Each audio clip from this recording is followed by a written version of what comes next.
Résidinfo, le podcast des résidences Yvelines Essonnes. Bonjour, Stéphane Salzman au micro. Je suis très heureux d'être à vos côtés pour ce premier Résidinfo, journal audio mensuel des résidences Yvelines Essonnes. Un journal qui s'adresse à ses locataires bien sûr, mais également à ses collaborateurs et plus généralement à tous ceux qui s'intéressent au monde du logement social. Pour ce premier rendez-vous, notre invité est le président du directoire des résidences Yvelines Essonnes, Arnaud Legros. Bonjour. Bonjour. Arnaud Legros, Résidinfo, ce premier podcast mis en ligne par un bailleur social, c'est une nouvelle manière de communiquer ? On cherche toujours à être innovant. Maintenant, ce qui nous intéresse surtout, c'est d'avoir des formes de communication qui soient utiles et pertinentes.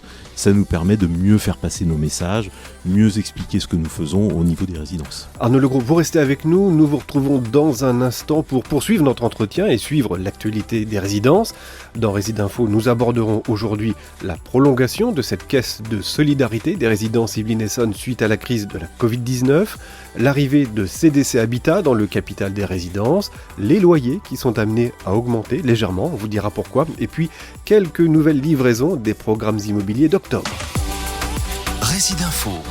Arnaud Legros, merci de prendre le temps avec nous pour ce tout premier Résidinfo, le podcast des résidences Yvelines Essonnes dont vous êtes le président du directoire. Un rendez-vous mensuel qui s'inscrit vraiment dans l'air du temps, celui des podcasts. C'est évidemment des formats qui sont tout de suite plus accessibles, plus faciles à écouter, parce que c'est mobile, parce que on est plus facilement dans le son et dans l'image que maintenant dans l'écrit. C'est comme ça l'évolution de la société en général. Et donc Arnaud Legros, Résidinfo rejoint la dynamique de votre entreprise. On va chercher dans le plus du logement connecté, du logement de qualité. Tous nos logements remis en location sont refaits à neuf. On a un vaste plan d'investissement, on va réhabiliter la moitié de notre parc immobilier, c'est-à-dire à peu près 20 000 logements en 10 ans. Ça fait déjà 3 ans qu'on a commencé, on en a déjà réhabilité à peu près 4 000, qu'on rénove encore une fois sur la partie extérieure, isolation, les fenêtres et les aspects extérieurs, tout comme l'intérieur des logements qui sont réhabilités. Systématiquement, le logement est dit connecté, c'est-à-dire qu'il dispose des moyens électriques interne pour pouvoir développer tout ce qui est connexion, et donc derrière ça va très loin parce que ça permet notamment d'aller vers du service à la personne, ce qui est l'objectif ultime, je pense notamment aux personnes âgées, pour favoriser le maintien à domicile de ces personnes-là, d'offrir des services pour la personne âgée, pour les aidants, pour les familles, de pouvoir suivre leurs parents et favoriser leur maintien à domicile par des services innovants, détection de chute, détection du frigo bien rempli pour s'assurer qu'il se nourrit bien. Vous voyez, donc tout l'objectif est vraiment d'offrir au travers du logement HLM, à loyer modéré, des solutions de logement qui soient vraiment des solutions d'avenir. Avec Résidinfo, ce journal audio, nous allons à la rencontre notamment de vos locataires, mais aussi bien évidemment à la rencontre des équipes des résidences Yvelines Essonnes. Quel message souhaiteriez-vous faire passer aujourd'hui ? D'abord, message pour nos locataires, qu'ils aient conscience que nous sommes entièrement mobilisés à leur service. Tout ce que je viens de vous dire, c'est fait pour eux, on est mobilisés, on fait en sorte de leur apporter le meilleur service possible dans les logements.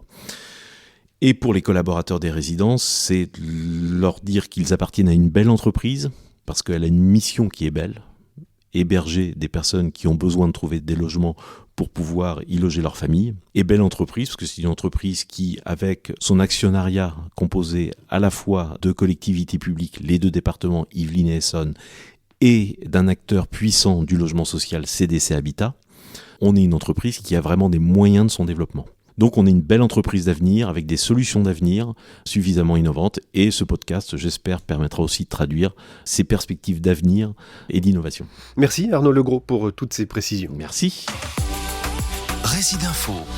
Arnaud Legros l'évoquait à l'instant, nous avons l'arrivée d'un nouvel actionnaire dans le capital des résidences Yvelines Essonnes. CDC Habitat, filiale de la Caisse des dépôts et consignations, est le premier bailleur social de France. Ce sera donc un renfort précieux pour soutenir le déploiement des plans de transformation et des projets d'investissement des résidences, en vue notamment de réhabilitation et de renouvellements urbains. Autre actualité importante des résidences Yvelines Essonnes dans ce contexte de crise sanitaire, la prolongation de 3 mois de la caisse de solidarité. Près de 120 000 € ont déjà été attribués à des locataires en difficulté. Focus sur ce dispositif avec Stéphanie Fontana. À ce jour, plus de 330 locataires justifiant d'une perte de salaire ou d'une perte d'emploi se sont vus attribuer des aides allant de 100 à 300 € durant les mois concernés. Cette subvention vise à soutenir financièrement les travailleurs indépendants, les petits entrepreneurs et les salariés avec un emploi précaire, CDD courte durée intérimaire et des salariés en CDI si leur employeur a été défaillant. Ce sont les gardiens, les conseillers de clientèle et les conseillers sociaux qui relaient l'information. Affichage, mail, contacts téléphoniques et rencontres permettent de détecter et de traiter les demandes. Si la difficulté persiste, cette aide peut à nouveau être attribuée. Les demandes sont liées pour 81% à une perte de salaire et pour 19% à une perte d'emploi. Cette caisse de solidarité vise, je vous le rappelle, à lutter contre la précarité économique liée à la crise de la Covid-19 et justement, au vu de l'incertitude socio-économique qui marque cette rentrée 2020, le dispositif est prolongé jusqu'en décembre. Stéphanie Fontana. Pour terminer, 2 informations en bref. Proximité et satisfaction des locataires sont évidemment les priorités des résidences Yvelines Essonnes. Depuis 3 ans, les réhabilitations se suivent et pour maintenir cette dynamique de qualité, une augmentation de 0,66% des loyers s'avère tout de même nécessaire.